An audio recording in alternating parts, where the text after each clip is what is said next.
What's What's up, up, brother? fight fans? This is Kurt Deville with Pet Talk UK. And we have What's up, some brother? new news. Concerning whatever we decide to disclose today. Concerning. Kurt, it's What's a up? pleasure. How you doing? It's a pleasure. Likewise, man. We've got a little time delay, so we'll just give each other time. But I'm Ring Raps. I'm representing Pep Talk UK here in London.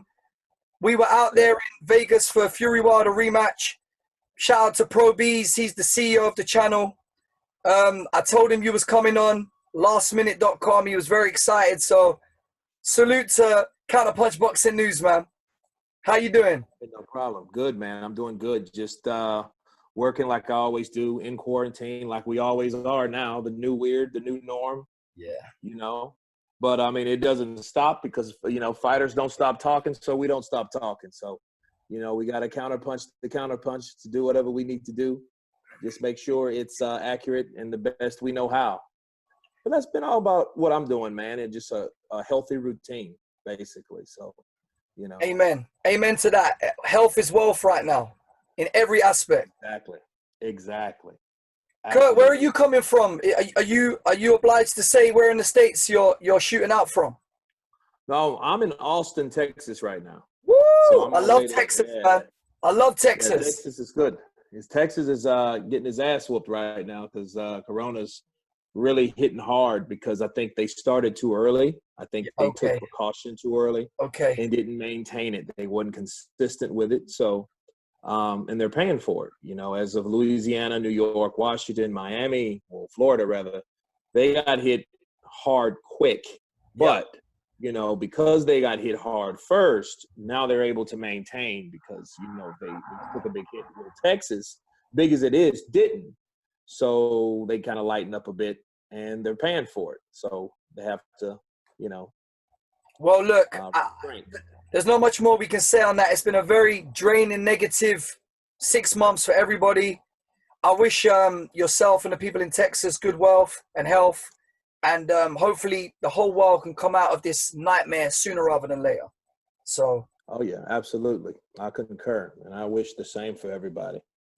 So. Absolutely. On a lighter note, you're the guy when it comes to adding your 2 cents, or as we say in the UK, 2 pence. So there's no particular place to start. Dillian Whyte, WBC, Glovegate, Canelo's next opponent, Fury AJ, Wilder Fury 3. Take it away, Kurt. What do you want to speak about?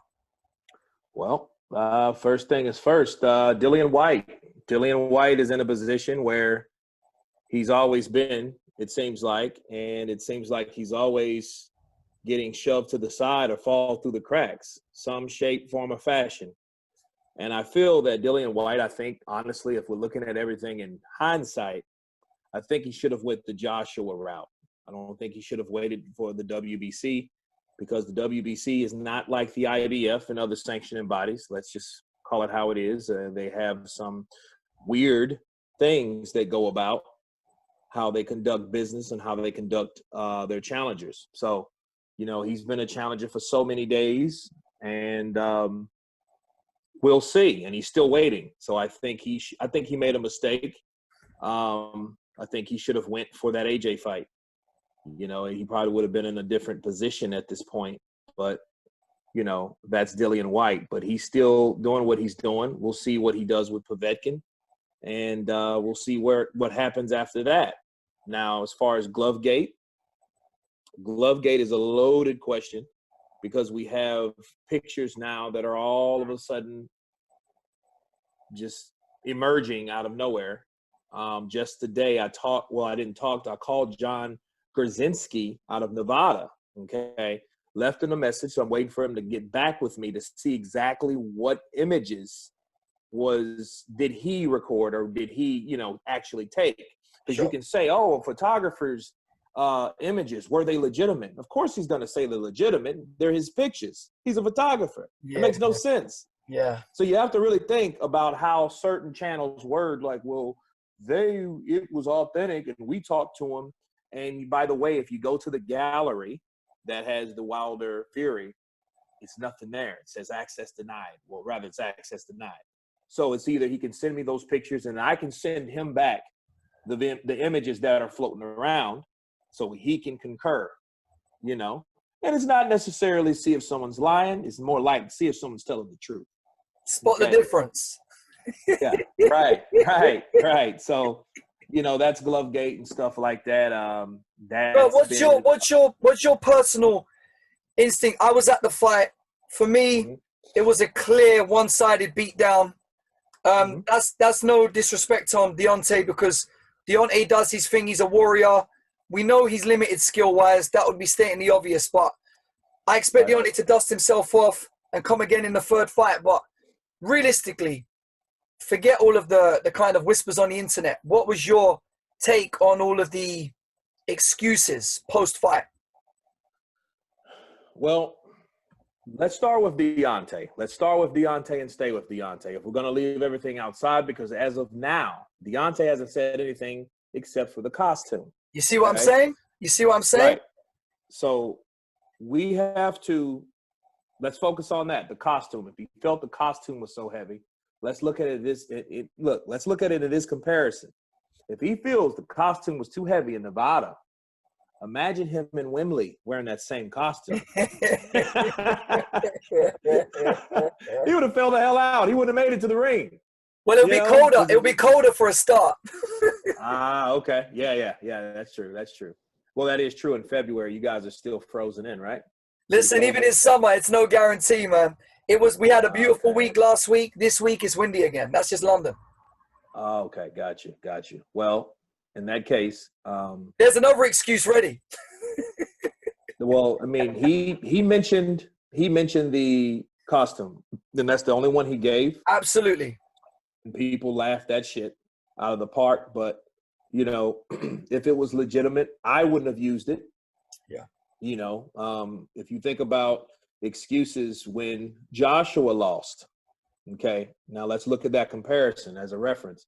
When Joshua lost, Shelly Finkel, the manager of Deontay Wilder, right, he came out and said, hey, because, you know, Joshua asked, hey, I wondered and I doubted if I was good enough. He just really kind of started doubting himself or whatever. Yeah. And then Shelly Finkel was like, whoa, I never would have said that. If I was him, I never would have used that. Even if it was true, I wouldn't have used that. That's a good impression, Kurt. I like that. Well, that's a good Shelly. Thank you.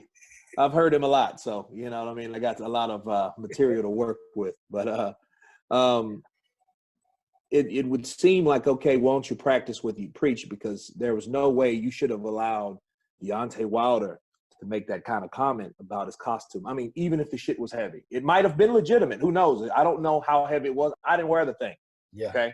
He said how much it weighed. I don't know. He might have been off. It might have been 80 pounds. Yeah. With batteries and shit like that. It was a dope uniform, though. The shit looked like he was from somewhere from the Marvel universe. It was demonic, right? Man. It was demonic. It was demonic. Exactly. That was some scary shit. The eyes were glowing and shit like that. It could have had steam coming out, but, you know, it was definitely, they put a lot of work in the costume. So if it was heavy, I'm not debating if it was heavy. I just wouldn't have used that as an excuse because people ran away with it. People talk shit about it. You know, people use that as other things that criticize Deontay, like, you know, his legs being skinny. Okay, now everybody with skinny legs is weak. You see what I'm saying? So everything came. But back to Shelly, if Shelly was, hey, I wouldn't have used that. I wouldn't have said that if I was the Anthony Joshua. Okay, well, why don't you criticize your own fighter? You know what I mean? And we have yet to hear anything from Shelly Finkel regarding what he felt about Deontay Wilder's costume reason. Right? You know, but yeah, other than that, you know, he had surgery. Deontay Wilder, he stayed low for a very long time. Yeah. And he came back. And when he did come back, he felt that Tyson Fury wasn't a champion at all. I'm like, damn, where you been? But wait, what? You know what I mean? You know, so it's never a dull moment with Deontay Wilder. But hey, what's the word on the street, Kurt? What's the word on the street regarding his fitness post surgery? Well, as far as his surgery, I haven't really heard anything since he mentioned he had a surgery with his elbow. No, his bicep. It was his right bicep, right?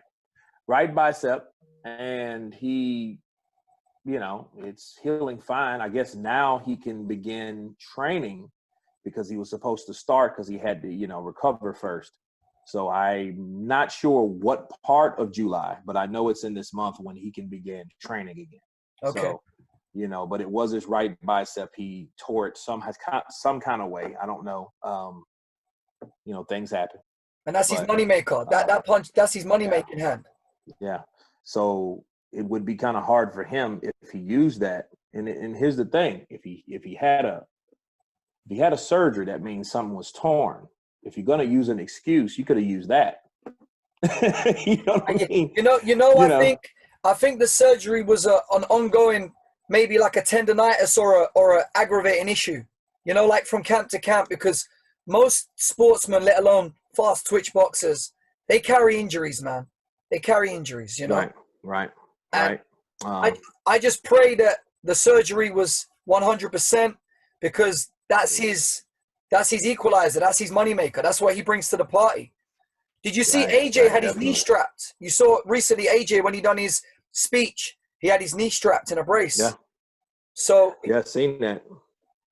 We haven't heard much about that. It's been very quiet. We haven't heard anything about AJ's knee. He twisted it. So from what I've gathered, he twisted it running. Okay. 6 weeks. He's going to need to rest. He's going to be off of it 6 weeks before he can begin back training. We know that much. Now, I don't know if that's enough time because, a projected time doesn't really mean that you're actually ready. No. So, for Wilder and Joshua, it's crazy. From 19 to 20, those guys find themselves in the same boat as far as injuries, losses, rounds of losses, the way it was stopped. Yeah. It wasn't stopped by them. Yeah. It was always stopped by someone else. Yeah. Multiple knockdowns, things like that. So, we'll see if Wilder can do the same thing Joshua's done, but Joshua just done it first. So, but right now, Joshua, we haven't really heard a lot, but you don't hear a lot about Joshua. That's the thing about Joshua. That's why when he does make a speech or a comment, everyone listens because he hardly ever says shit anyway. He's very well managed. He's very well groomed. The machine around Joshua is a well-oiled machine. I mean, maybe that's why we haven't got a fixed date yet for Joshua Povetkin, pending on when they can start the fight camp.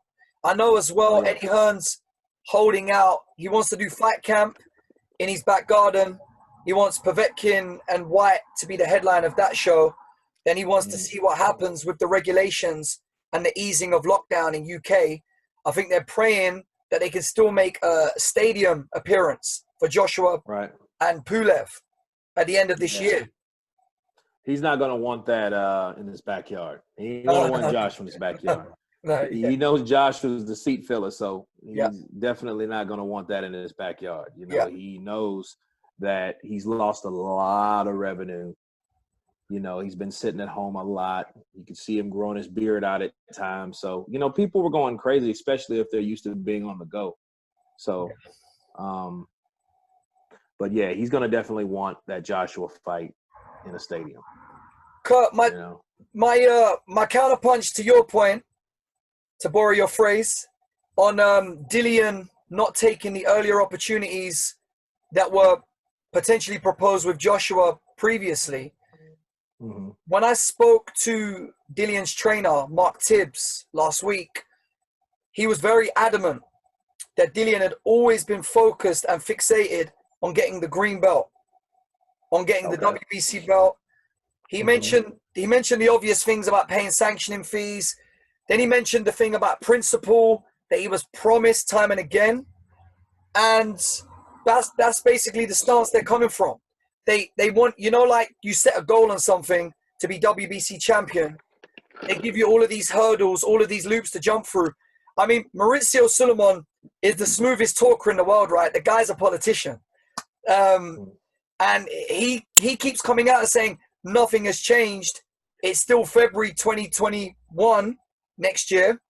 Personally, if we just look at the calendar and we make a few assumptions, let's just Makes no assume, sense. well, look, the fight can be signed by February. There's no way the fight can take place before April. No way. May, realist. Let's say Fury beats Wilder, end of the year. It's November. It's booked, no, 19th of December, right? That's Yeah. the rough, in the open air stadium, in the Raiders stadium in Vegas, right? Mm-hmm. So That's projected. Yeah. So that's December. So the end of February, that gives him 10 weeks. The only person who's ever done a 10-week turnaround is Sergey Kovalev, because he wanted the big fight with Canelo, and we saw how that ended. So, Yeah, with a bad. Yeah. so I mean, realistically, it could be a crazy 12 to 16 months for Fury. You could be defending against Wilder, mandatory against Dillian. Let's say he comes through 2 of those, which is no easy feat. Then back-to-back with Joshua. Now, I'm a huge admirer of Fury, and I think he's the creme de la creme of the big boys. There's no doubt for me. However, Okay. Fury has not done A-level fighters back-to-back, ever. He always goes A grade, then takes a softer fight. You know, like he came back with the 2 warm-ups. Then he had the contested draw with Deontay. I thought it was a win, but it was a draw. Then he went and fought Schwartz and Volin. Then he fought Deontay. Right. Now he's going to fight, after lockdown, he's going to fight Deontay, Dillian, AJ times 2. I mean, if you're going to go out on a career high, that's the way to do it. But that's asking a lot, regardless of the timetable. Well, I don't think it's asking a lot based on using your own opinion about Fury. If you think he's the creme de la creme, that's exactly what he should do. See, there shouldn't be any, you fight an A opponent, then a D opponent. Yeah, true. Then back to an A opponent, then another D opponent. No. You don't do that. That's exactly why I'm disappointed with Andy Ruiz. Because Andy had the opportunity, after he lost from Joshua, he could have went right back in there, fought Dillian. Yeah. Or Ortiz. Yeah. Okay. And those guys are regarded as, if they're not A, they're B. Okay. You know, and if they're C, if you want to call them C, they'll be being rude, but they're C plus, B minus. They're good fighters. They're on that level. They're that guys that people talk about when you mention heavyweights. He could have done that. He didn't do that. So to me, personally, if Tyson Fury, he fights Wilder, then he doesn't fight White. He fights some bullshit fight. He will be no different from Andy Ruiz to me, but he will be consistent from what he always does. That's what I'm saying. I'm going off of his track CV. But if we're gonna see, maybe, who knows, the mood in the air, especially among the spectators, is that after 6 months of no sport, it's kind of like we need action now because of COVID. Yeah. So right. that's the spiel that Eddie Hearn's putting out as well. Like even with Fight Camp, there's no easy fights. Everything's a 50-50 fight on Fight Camp, however big or small on the card. So it's like, I think across the board, people are going to want to see quality. Even Canelo, who's Canelo's next opponent. You see what I'm saying? Like, yeah, Canelo, in the league of his own. I mean, Canelo does whatever the hell he wants to do. I don't think he really listens to Oscar De La Hoya anymore. I think, De La Hoya is, De La Hoya is like, look, man, let me tell you, I don't know what's happening with Golden Boy over there, but, it's a lot of drama at times, Yes. Canelo and De La Hoya, De La Hoya and Garcia. Yeah. Dude, don't lose Garcia. I mean, Garcia leaves, he's going to go somewhere else. And then if you think about the Luke Campbell fight, him, they're on the same platform as of now. Yeah. They're on the same platform. That fight can be made. I want to see that fight. What's your thoughts on that fight? I think it's going to be a real test for Garcia now. Not the shit that he did before. Who did he fight that was a real test for him before? Think about it. Nobody. So this would be a real test for Garcia. Now, if Garcia, then it's a perfect time for Luke because he ain't 34. He ain't 33. He ain't 35. He's 32 years of age. He's at a perfect. I think he's in his prime. So I think this is the perfect time for Ryan. But knowing Golden Boy, knowing Oscar De La Hoya, if he had any doubt about his fighter, he would pull a Canelo Golovkin. Wait a year. Wait till Luke Campbell's 33. The thing then is, fight him. Kurt, the thing is, we just lost half a year. So that get out of jail card has been taken. There's pressure. The zone needs to make fights, right? Apparently. Right. That means right. Matchroom. That means Golden Boy. All of the sub promoters underneath the DAZN bracket, they need to make some numbers happen. They need to make magical matchups. For me, I was at the Lomachenko-Campbell fight in the UK last year, and it was a very cat and mouse affair.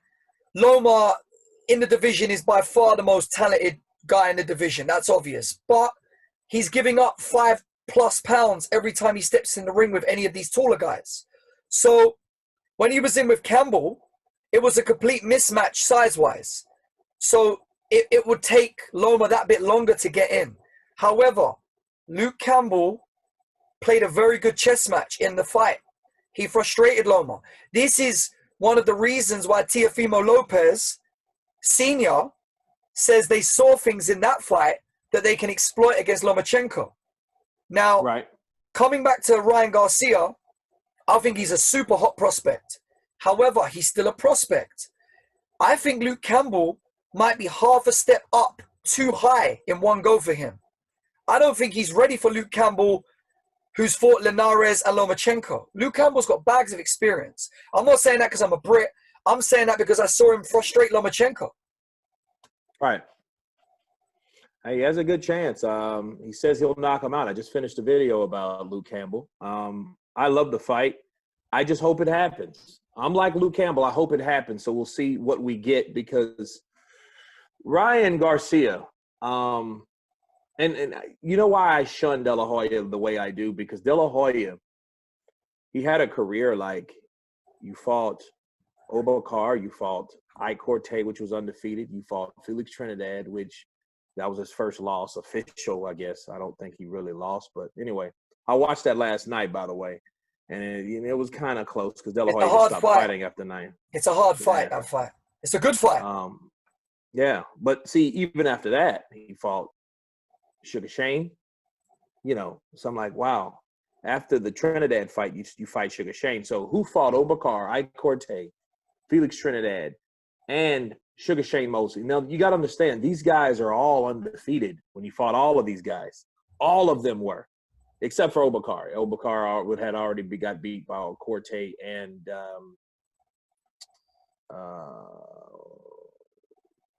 I forget. But anyway. It was a body of work. It was a body of work. He did that. And then if you notice, like, his fighters, like, he didn't want Canelo fighting Lara.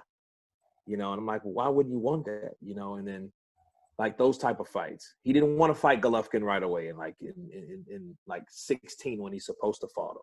You know, you fight him in 17, the end of 17, then it's a draw, which it really wasn't a draw. No, it wasn't a draw. It wasn't a draw, man. He just outworked him with a jab, just outworked the guy.